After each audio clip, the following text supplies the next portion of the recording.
नमस्कार, संतोष की रिपोर्ट में आप सबों का स्वागत है।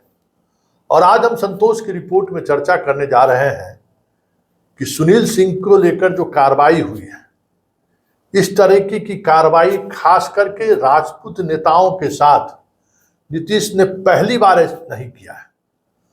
अगर नीतीश कुमार की राजनीति पर अगर आप गौर करेंगे तो जातिगत राजनीति की बात करें तो राजपूत ही एक ऐसी जाति है जो नीतीश कुमार की बादशाहत कभी भी स्वीकार नहीं किया, कभी भी झुककर उनके दरबार में दरबारी नहीं बना। और यही वजह रहा कि हर दौर में किसी न किसी बड़े राजपूत नेताओं से उनकी सीधी टक्कर होती रही। और सुनील सिंह पर कार्रवाई कुछ उसी की ओर इशारा कर रहा है। नीतीश कुमार के इतिहास पर अगर गौर आप करेंगे तो याद कीजिए दिग्विजय सिंह से वो दादा से वो टकराव क्या हुआ 2009 के लोकसभा चुनाव में। मुझे याद है कि एनडीए ने जबरदस्त परफॉर्मेंस बिहार के लोकसभा चुनाव में किया था, जबरदस्त परफॉर्मेंस।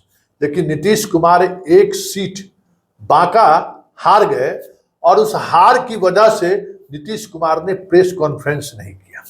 उस हार से नीतीश कुमार इतने सदमे में चले गए, इतना ज्यादा वो तनाव में आ गए कि महीनों तक उस दौर में 2-3 जनता दरबार होनी थी, उस जनता दरबार को रद्द कर दिया गया। मुझे याद है वो सारा सीन, मुझे याद है कि हम लोग मुख्यमंत्री आवास के सामने खड़े रहे कि प्रेस को बुलाया जाएगा, इतनी बड़ी जीत, जबकि देश में कांग्रेस की सरकार बनने वाली थी। कांग्रेस को अपार संभावनाओं के साथ बहुमत तो नहीं था, लेकिन बड़ी संख्या में जीत कर आए थे और गठबंधन की सरकार में कांग्रेस बड़े भाई की भूमिका में दिख रही थी, सरकार बनना तय था।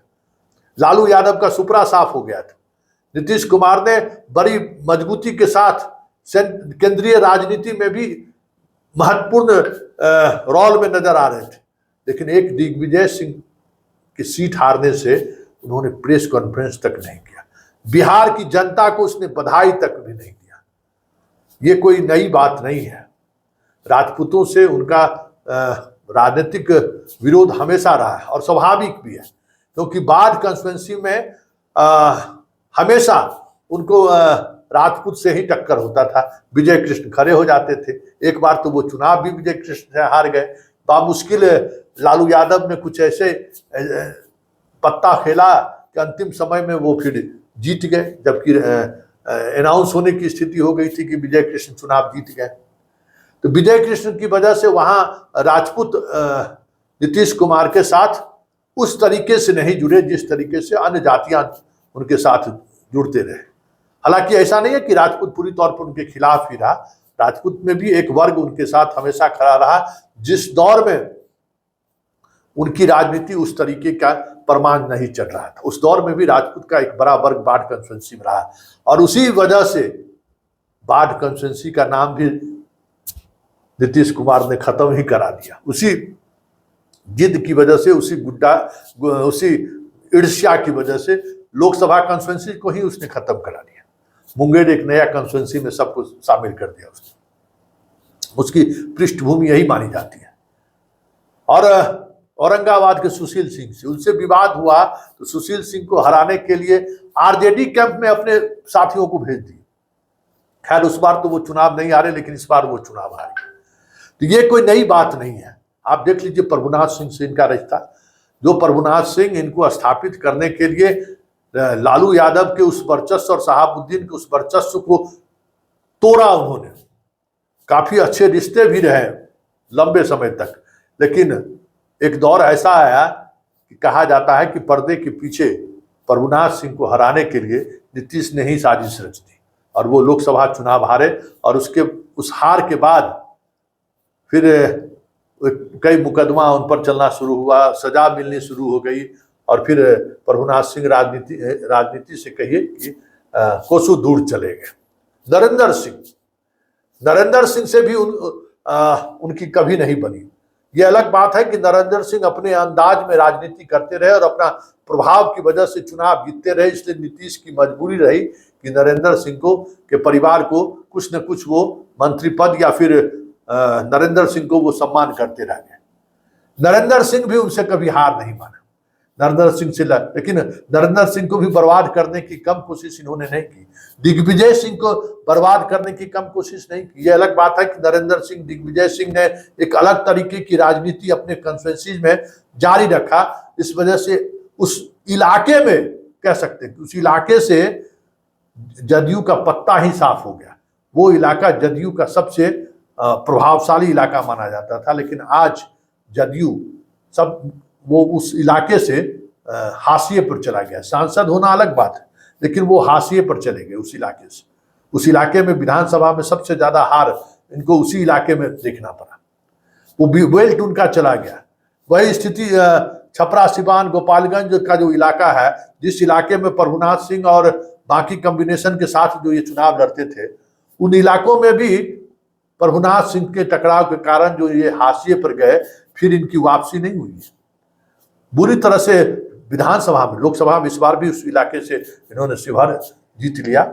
ये अलग बात है कि महाराजगंज, छपरा सारी सीटें बीजेपी के खाते में चली गई, इसलिए इनका परीक्षा नहीं हुआ। लेकिन शाही को खड़ा करके देख चुके थे, हारे पीके शाही बुरी तरह से चुनाव हारे प्रभुनाथ सिंह से।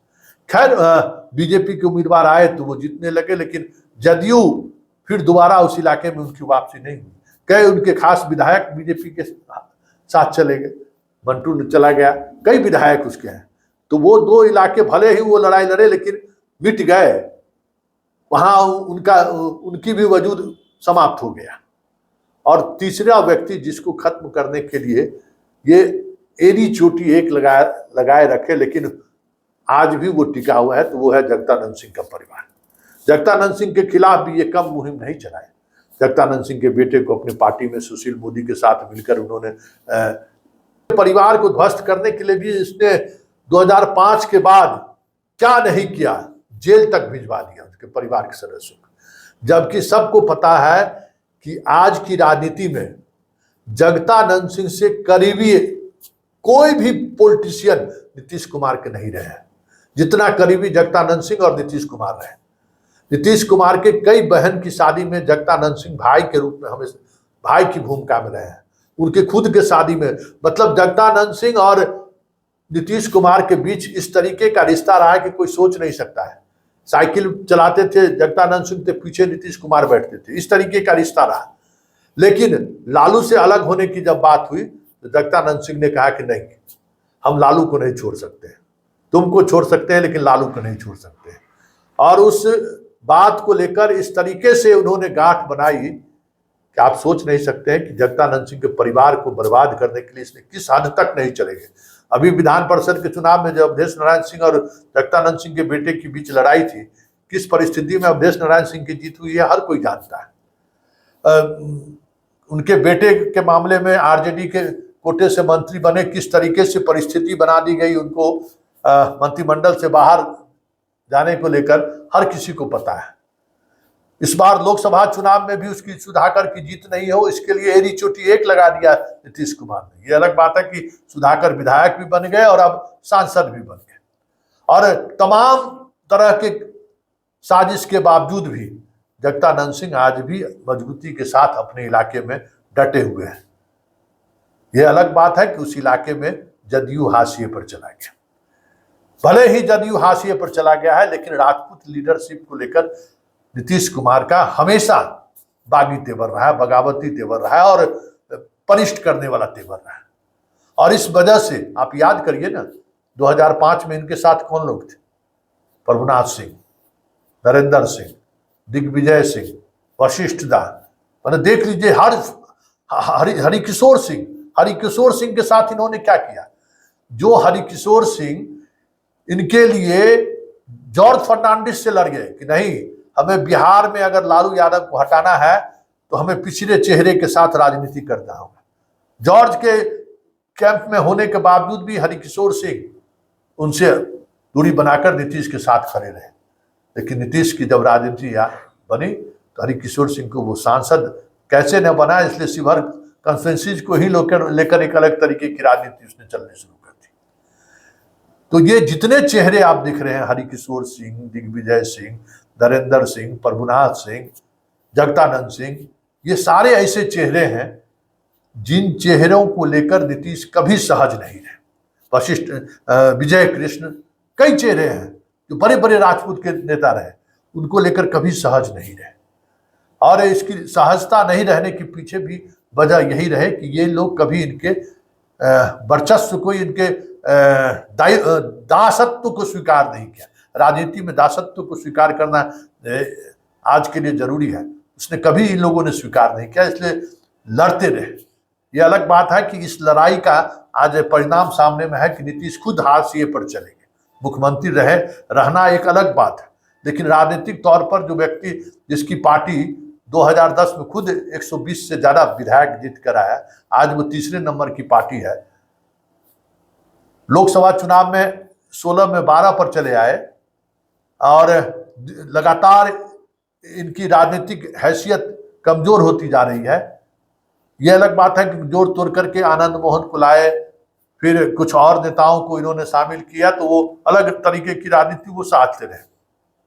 इसलिए सुनील सिंह पर जो कार्रवाई इन्होंने की है, ये इनकी स्वाभाविक प्रक्रिया है।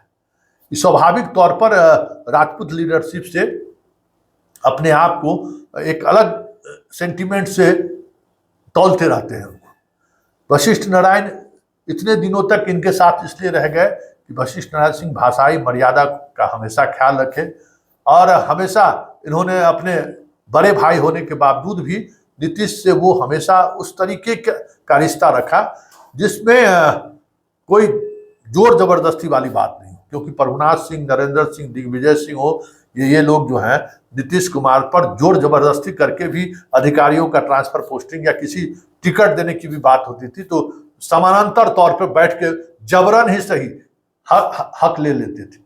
ये जो नीतीश को पसंद नहीं था, इसलिए विवाद होता था। तो ये सुनील सिंह की कार्रवाई नीतीश का एक स्वाभाविक प्रक्रिया है, स्वाभाविक प्रतिक्रिया उसकी है, क्योंकि राजपूत लीडरशिप को लेकर ये कभी सहज नहीं रहे।